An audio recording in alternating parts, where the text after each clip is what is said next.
Today we are talking about the Fire extension. Honestly, one of the most amazing tools to come out of 2022 for crypto. Their Twitter description reads, "Our friend lost his ape." So we built a tool that shows a preview of what will enter and exit your wallet before you sign. And this is amazing.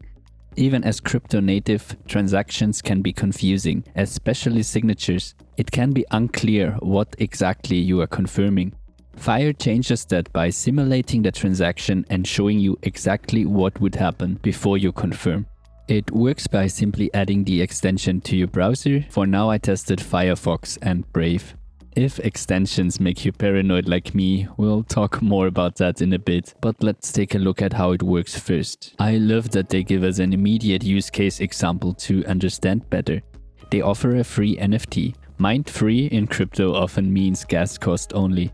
It's a little game. There are 5 cards flipped over. 4 of them contain a wrecked NFT and 1 the real Fire NFT. Clicking on one of the cards will trigger a transaction, but without the extension you would have no idea what the DAX would trigger. With Fire you can only trigger the transaction you want. So as you see under my first 2 cards, there would have been the third, so I rejected without paying anything, and in the middle there's the beautiful Fire card waiting for me. It's a nice little game to showcase the app, and I think NFT users will be most protected by this. There are just too many fake mints and giveaway scams. If the free mint from Fire is still running when you watch this video and gas is low, it rarely has not been worth it in crypto to interact with things. But let's jump to use cases besides NFTs. For example, DeFi. Think about airdrops, but also just simply interacting with any DApp.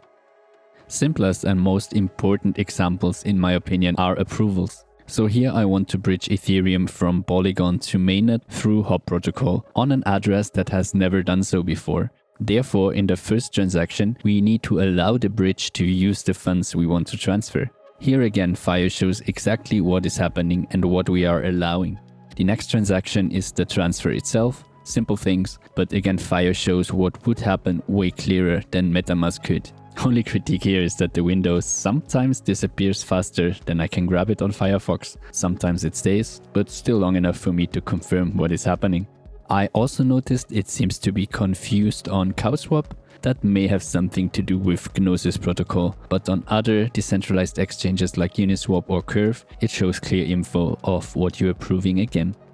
Of course, despite the extension, you have to be mindful of what you interact with and which app you grant permissions to. But now at least you can somehow check if more is happening under the hood than an app or the UI is telling you.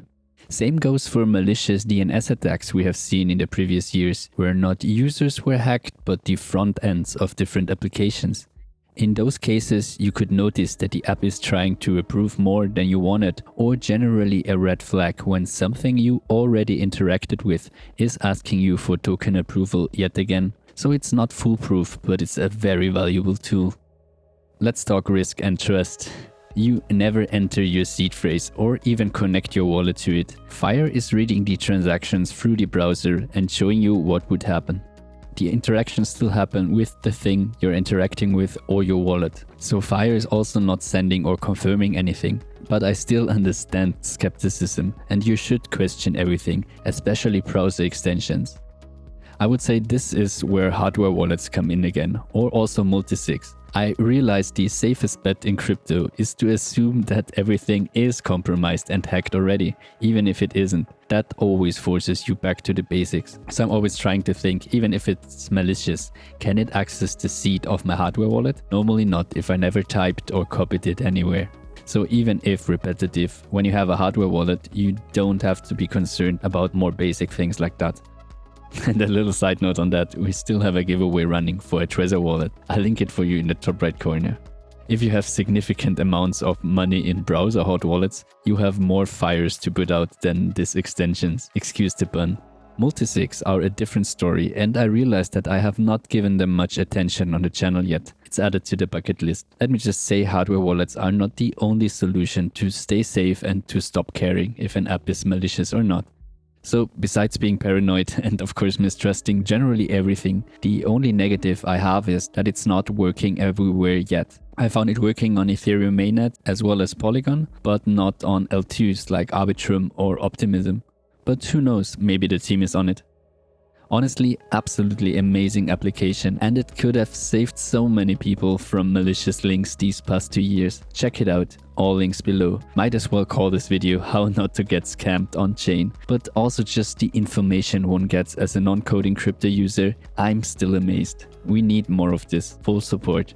Let me know what you think and what your favorite crypto tool or infrastructure of 2022 was. That's it. This channel covers everything technology and crypto. Hope all of you are doing well. Happy mining and bye!